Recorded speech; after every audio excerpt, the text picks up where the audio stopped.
দুপুরবেলায় ছেলেকে খাইয়ে ঘুম পাড়াচ্ছিলাম, আর আমিও একটু শুয়েছিলাম। তারপর আমারও ঘুম ঘুম চলে আসছিল।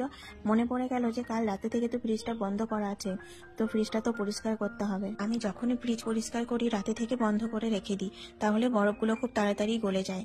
আর আমার ছেলেকে ঘুম পাড়িয়ে কেন আমি ফ্রিজ পরিষ্কার করি জানো? কারণ আমার ছেলে যখন জেগে থাকে না, কিছুতেই ফ্রিজ পরিষ্কার আমি করতে পারি না। বরফগুলো নিয়ে ও নাড়াচাড়া করে, খেলা করে, বরফ নিয়ে ঠান্ডা লেগে যাবে। তাই ও যখন ঘুমায় তখন আমি এই কাজগুলো সেরে নিই।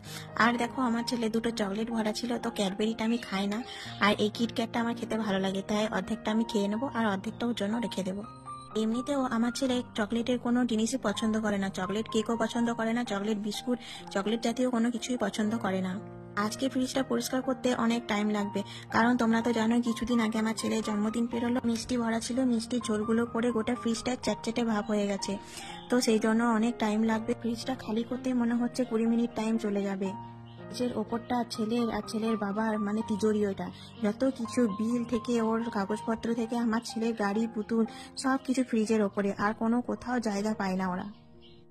নাতির বাবা এখন ঘুমাচ্ছে আর নাতি এখন আমার সাথে কাজ করছে, দেখো। তো বন্ধুরা, আমার এই ছোট্ট ছোট্ট মিনি ব্লগগুলো তোমাদের কেমন লাগে অবশ্যই কিন্তু জানিও। আর এই যে আমার ছেলেকে মূল বিশেষ কারণ হচ্ছে ঘুম পাড়ানোর এই কলিনটা যদি আমার ছেলে একবার দেখে নেয়। আগের মাসে একটা বড় কলিন এনেছিলাম জানো, দিয়ে ওইটা না দেওয়ালে স্প্রে করে করে দেওয়ালটা কালারিং চেঞ্জ করে দিল, আর গোটা কলিনটাও শেষ করে দিল।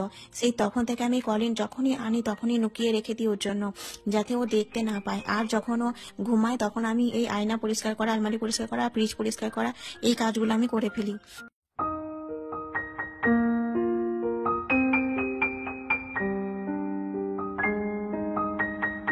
ব্যাস, গল্প করতে করতে ফ্রিজটাও পরিষ্কার করা হয়ে গেল।